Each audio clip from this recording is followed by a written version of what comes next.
1923 to 1983, when they switched over to a conveyor belt system they're still using today. First thing on the track here is this orange electric locomotive nicknamed the Galloping Goose by the miners. Goose because the gooseneck that goes up to the power cable above. Galloping because apparently the springs were wound so tight that it would jump up and down on the tracks as it went along. Not very good for a locomotive, even though it says number 1, it's the backup engine. Next thing on the track are the ore cars. CSC painted on the side stands for Carry Salt Company. Now these originally were loaded by 2 miners named muckers by hand. It would take them an hour and a half to 2 hours to load up a single car full of salt. In each car that they filled, they would get a brass chip that was worth 50 cents topside at the end of the day. The average wage during the Great Depression, only $4 a day. Hardly anything, but at that point they were just happy to get paid. Next thing on the track is the power carts. The fun part about being down here is blowing stuff up. So originally they did use dynamite down here, and it came down in those wooden dynamite crates on the right. Eventually they switched over to cardboard crates during the war to save on materials. And eventually they stopped using dynamite altogether. They switched over to a material called ANFO. That stands for ammonium nitrate fuel oil. Basically it's fertilizer and diesel. It's a much more powerful explosion and it's more stable than dynamite. So it's safer, we prefer it that way. Comes down to those brown paper bags. You can also see that car is made completely of wood, so there's no sparking. And it was always towed separate from the rest of the train to make sure it was a bit safer for the miners. We prefer it that way. Now, as we start going to the mine here, you're going to see room and pillar mining. That means it's 40 by 40 foot pillars and 50 by 50 foot rooms. This is different than room and panel mining, like the mining that you saw when you first got off the hoist. Instead of those 300 foot long rooms, it's this waffle iron pattern. If you rip the top off the mine, which I do not recommend, you could make a massive waffle. Okay, next thing is actually going to be on the wall coming up here on our right. That wavy pattern. Miners call those ribs. Every single time that you blast, the face of the mine moves forward 8 feet. So that means every 8 feet it leaves behind a bump on the wall. So this is how we can track how many blasts have happened in an area. Count the number of bumps, that's how many blasts. Now, in the modern mine, these are further apart because they just got longer drill bit, longer undercutter, and more powerful explosives, namely ANFO. If you want to know which direction they're mining, look at which way the ribs are leaning. That'll tell you. Next thing is up here on the roof. It's the scrolling or scratching pattern. Now, this was not left by blasting. This was made by a machine called a continuous miner. Basically, it's a giant rotating metal drum with blades and teeth on it, and it chews down the ceiling instead of blasting it down. Makes the surface much more stable. The biggest piece of material that can come down here is about the size of a pea. Everywhere else in the mine, though, bigger pieces can come down. That's why we have to keep wearing hard hats. Anywhere everyone should be able to take off your hard hats, though, like the event center, the bathrooms, the snack area, we have that surface.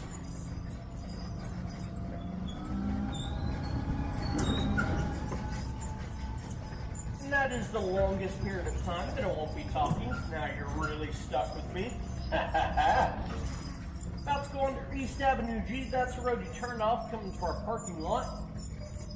Now what you're looking at all the way over to your right is a formation called an intrusion.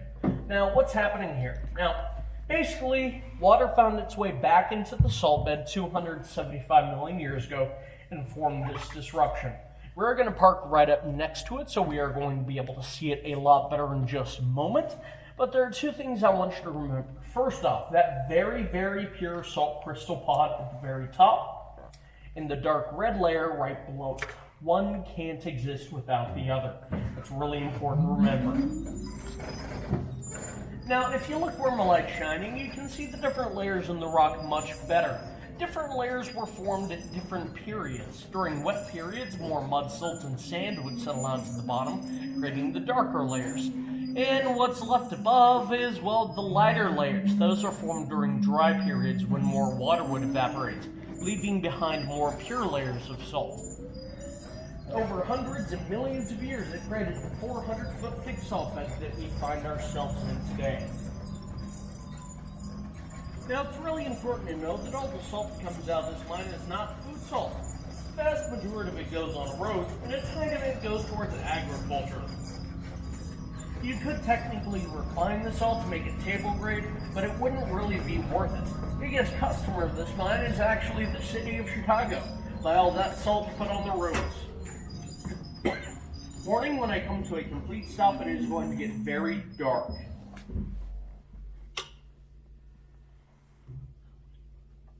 Now this is called total mine or cave darkness. After about a week in this darkness, your optical nerves would begin to atrophy and you would eventually go blind. Luckily, we let you leave before then. Now, modern miners do have electric headlamps just like me, so it's not much of an issue to see down here. But miners back in the day didn't have electric headlamps. They used something called a carbide headlamp. It was a piece of carbide, water would drip onto it, creating hydrogen gas and acetylene, and then that would burn on your forehead as an open flame, like an acetylene torch. Yeah, not very much light, and I would venture to say that it was slightly dangerous. Now, obviously light is very important down here. You always carry two sources, because if one goes out, this is what you're facing. I have my headlight, I have a flashlight, and then I also have my phone as a backup just in case. Now, I'll be quiet for just a minute. I want you to listen for humming off in the distance to your left. Remember that for later, it's important for the story. Now, light is really important. What do you guys think is more important than light, though? Air, absolutely. Without light, you can't see what you're doing. What? Without air, significantly worse things start to happen. So that's kind of important. Now, when you're done mining in an area, you don't need to go back there. So why bother circulating fresh air? You can block off that part of the mine and leave it behind, never to be seen again. Did that a couple of ways. One of those ways are Goblin Walls, like this one over to your left. These are wooden dynamite crates filled with salt ore, stacked too deep all the way to the ceiling. It's built this way so that whenever the air pressure changes after a blast, the wall doesn't just fall over. Now, we're thinking this wall, well, there are a couple of things we need to notice. First off, that crack running right down the middle. Do you want a light? Do you want a flashlight? Are you sure? Yeah. I have one. I have it for that reason. Okay. Now, the crack running right up the middle. We're actually going to have to support this soon or replace it, but for right now it's okay. We're not going to touch it. Second thing, that bench sitting right in front. Imagine with me for a moment you're a miner in the late 50s, ripping up the rails never to come back again. So your boss says, hey, go build some Gobbles. So you drag that bench a mile from the shaft all the way out here, standing on top, stacking up those 80 to 100 pound crates. And then you call your boss and say, hey, do you want me to drag the bench back? And he goes, yeah, you should probably drag it all the way back. So your response is, bite me. No, I'm not dragging it back. If you want to get it yourself. So you leave it behind, never to be seen again. So we came back all these years later. We didn't build that wall, we found it that way.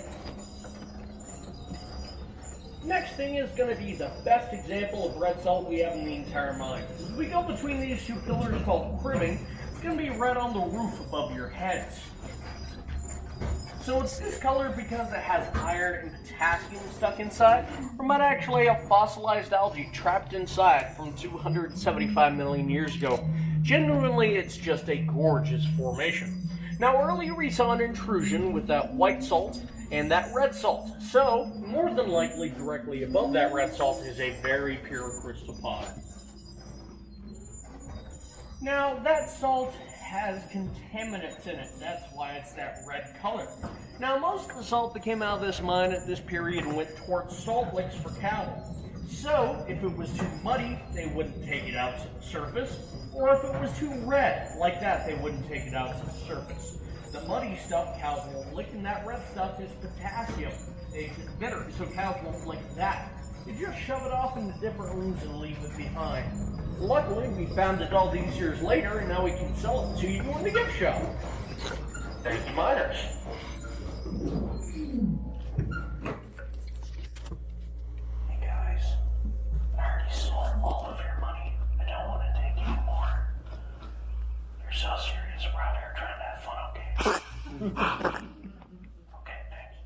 Now, what we're looking at over here is an intrusion, like I said earlier. Now, let me explain more in depth exactly how this happened. Now, all these layers had previously formed 275 million years ago. Then, water found its way back into the surface through a crack that we call a pipe. Once it pooled in this area, all those sediments that came along with it, the iron, potassium, algae, settle out to the bottom, creating those darker layers at the bottom, those dark red layers. And what's left above is pure brine water. So once that evaporates, it leaves behind 99, approaching 100% pure table salt. So that stuff up there is table salt. You could eat it. The rest of the stuff around here, though, is not that pure, about 96%. Good enough for roads, but definitely not good enough to eat. Now let's talk more about Gobbles and air, shall we? Now coming up in front of us and to our left here again is another dynamite crate Gobble. Now this one has a couple more issues than the last one, I'd say. This one has fallen over. Now, we're thinking about this time they were running out of wooden dynamite crates to replace it with, so they had to come up with a different solution. That different solution was something called a Baratus curtain. It's that brown curtain right behind the wall there. It's made of wool and jute. It's probably one of the oldest ones we have in the mine. Now, you've seen the modern equivalents of these all throughout the museum. They're those yellow vinyl curtain walls. Now, before you had curtains or crates to stack up, you just picked up the pieces of salt at your feet. These big old chunks are called gobs. That's why it's a gob wall. So that picture in the middle is a salt rock gob wall. Now, these are really porous. Air can come right through, so that's why they eventually switched to the crates and then to the curtains. Now, with the clever placement of these walls and curtains, we are able to rotate the air down here every 48 hours. With the assistance of 11 modern fans. That's that humming I told you to listen for earlier. That is one of the original fans and one of its original fan blades. Definitely ocean approved.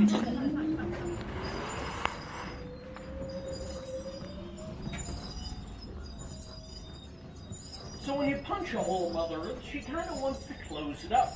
She does that in a couple of different ways. Now, one of those ways are floor heaves. There are these bumps along these pillars over here to your right. Now, the best way to explain it is imagine taking your thumb and shoving it into a jar of Play-Doh. All that Play-Doh will squish up around your finger. So in this case, the pillar is your thumb and the floor is the Play-Doh. There's nothing in them. These are hollow, so normally miners would come along with front loader, an LHD, scrape them up and move on with their day. But in this part of the mine, we like to let them grow. They're kind of cool to look at. Now, if you come back in the future and do the hour-long salt safari tour, you'll see one of the best floor heaves we have out here. It's gone from the number 3 on that ruler all the way to the number 8 in just 8 years. It's moving very, very fast. And, well, this is kind of the product of salt itself. One thing that's very important to understand that salt is a very weird rock. It's elastic and it's plastic. That means it's actually bendy. So it wants to bend before breaking. So if you look at that ruler there, see how it's not straight up and down? It used to be. Apparently that floor is still moving. Eventually it's going to snap that ruler in half. Now, even though that seems like force coming from below, it's actually redirected force from above. These pillars are holding an immense amount of weight. And, well, sometimes there are certain layers of salt that are strong enough to support themselves. And we use those as our roofs. Those are called beams. There is a beam of salt at 6 feet, 10 feet, 13 feet, and 17 feet. Right now we are under the 10-foot beam. It is strong, it will not fall. It kind of forms a pressure arch in between the pillars. However, if you mine up into the beam of salt, it's like taking the supports off of a bridge. Eventually, that's going to cause some issues. Like in the back of that picture you can see there, where that layer has sagged away. That is called a roof sag. It's pretty crazy how bendy salt actually is. And eventually it becomes too much and falls to the ground like that stuff in the front of the picture there. Now, part of my job down here is I'm always looking up. I'm looking for things that are loose, anything that could break away or fall. If I see anything like that, I take one of those bars on the left. It's called a scaling bar. And we knock down any big pieces we see. Just keep it a bit safer for you guys. We do that all on foot. 13-minute train, 30-minute tour we're on right now, in the hour-long Salt Safari Tour.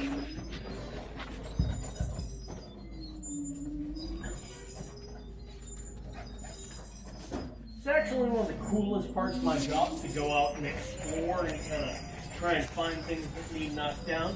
It's just a really, really cool part of my job. Now, there are currently 3 different companies underground. There is the Hutchinson Salt Company, there are the miners. There's Strataca, you're taking a tour with me right now. And there is underground vaults and storage. Now, after World War II, a couple of friends came home from Europe. Their job in Europe was to track down all the art that the Nazis had stolen. Most of that art went to salt mines throughout Germany and Austria. So they came back here, stole the idea, signed a 99-year lease with the Kerry Salt Company, and started storing things. You can currently hire them to store almost anything you'd like. Birth certificates, medical records, documents, but in Hollywood's case, they store movie records, film reels, and original costumes. Star Wars is down here, and so is Gone with the Wind. Pretty cool. Okay, now this used to be a 1932 Chevy pickup truck. I can't quite place my thumb on it, but I think there's 1 or 2 things missing. Now, whatever goes in the mine stays in the mine. This tram will stay in the mine, that truck will stay in the mine, the train rode on that'll stay in the mine.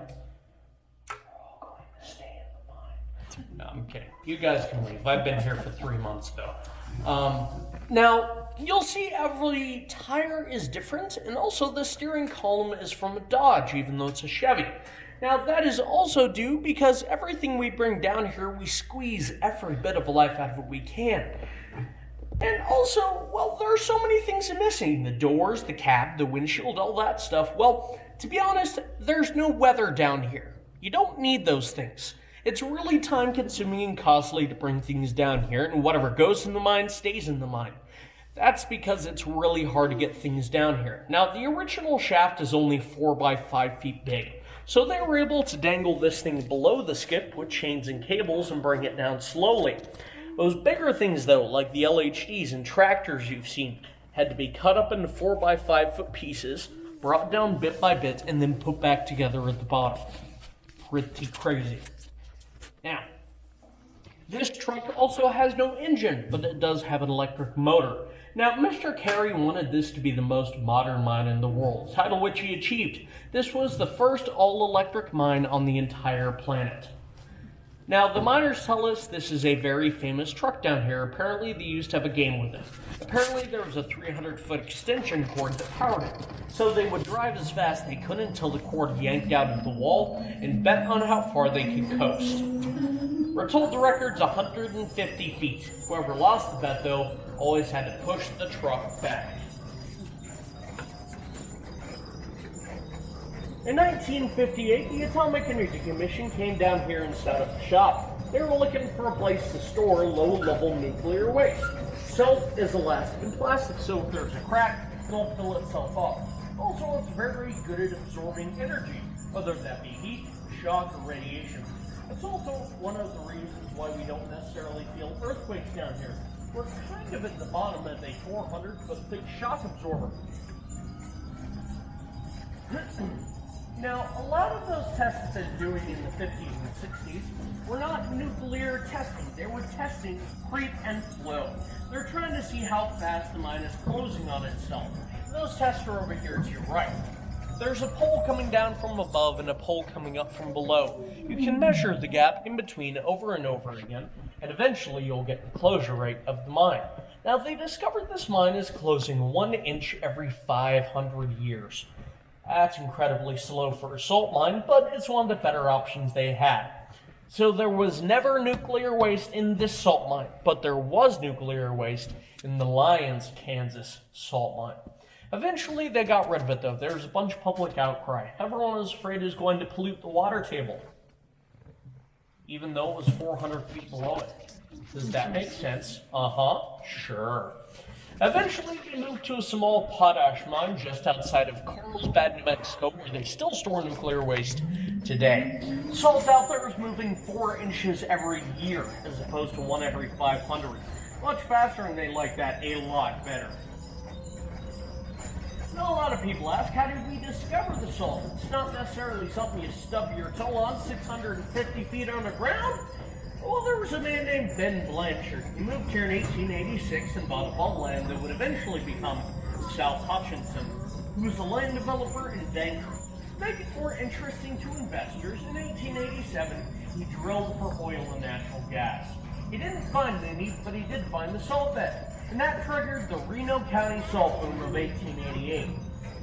Within 1 year, there were 10 different salt companies in Hutchinson, of which there are only 3 left: Cargill Salt, Morton Salt, and the Hutchinson Salt Company. We, however, are the only salt mine in Hutchinson. That means we're the only place that sends humans into the earth.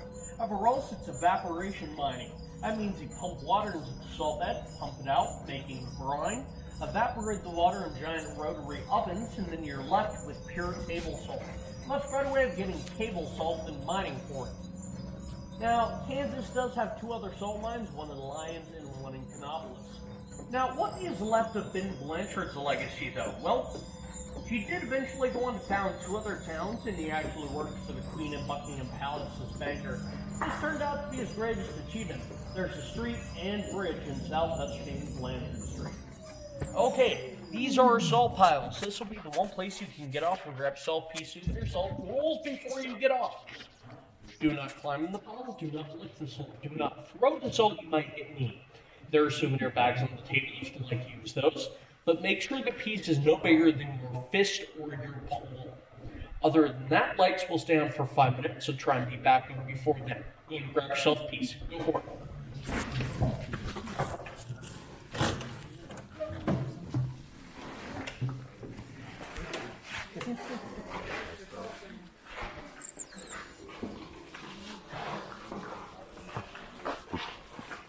I think that's a little big. What? That looks a little big. What is that smaller?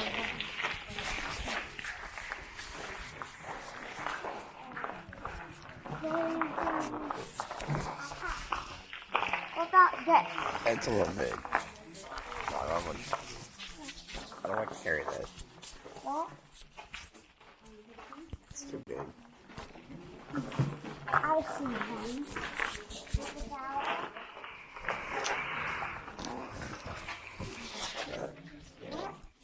Sharp, yeah.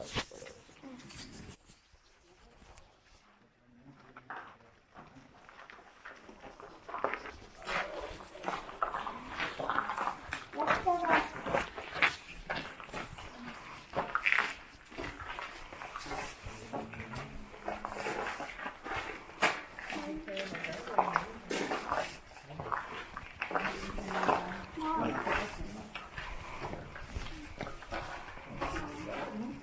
Yeah, this is a little big, right?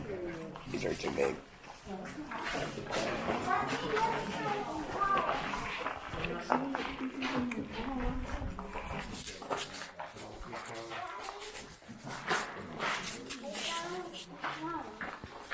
Alright, that's fine. Okay, let's put it back. What is this one? What?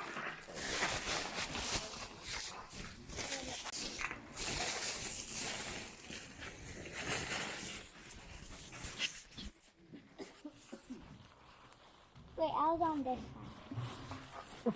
I don't think it matters. So you go first.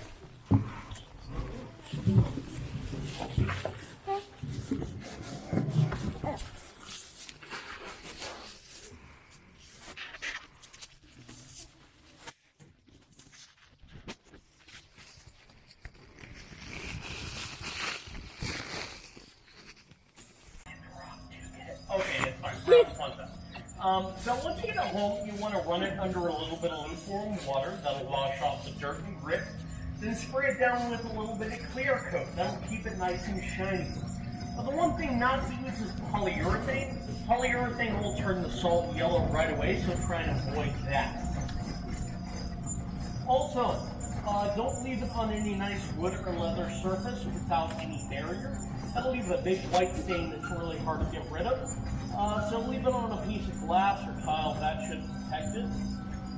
Also, not good fish tank or yard decoration. In most situations, very bad things happen. Your fish die and so will your grass, so don't do that.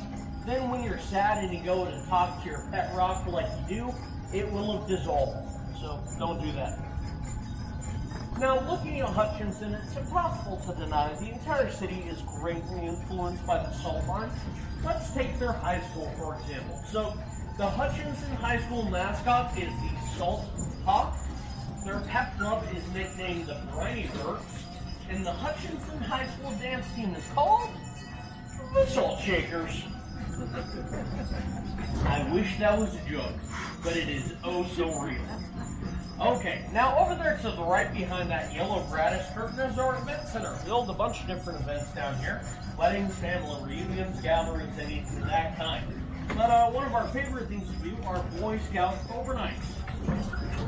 They can come down here, sleep the night in the mine, earn a couple of merit badges, like geology and mining. I myself am an Eagle Scout. First time I ever came down here was one of those nights. Really fun time. We also have a 5 and 10K run down here. We also have a 10K bike ride called the Tour de Salt. Now, one of our favorite adult activities, though, is Murder in the Mine. It's dinner theater. We have a couple actors come down from Chicago. You got us doing that in bit of an intrigue. Now, right now it's on hold because of COVID, but if you keep an eye on our social media and website, you might be able to just catch a ticket. It's a super fun night. Get some really good Kansas City barbecue, have a couple of drinks, entertainment, and then I drive everyone out in the mine and I murder them all. It's a fun night. Highlight of my year. Whew. Some of you are like, I don't want to play this game. Okay, so we are coming back up on our final stop on our exit here. So, if you are ready to end your adventure with us, you can go all the way back to Boyce. We'll be directly to our left now or behind us when you stop. Or if you haven't had enough time to go to the gift shop, I encourage you to do that as well. If you haven't seen underground vaults and storage, you can do that. And also the restrooms are directly in front of us in full right if you need them. Other than that, if you are ready, you can go ahead and exit carefully to your left. To your left.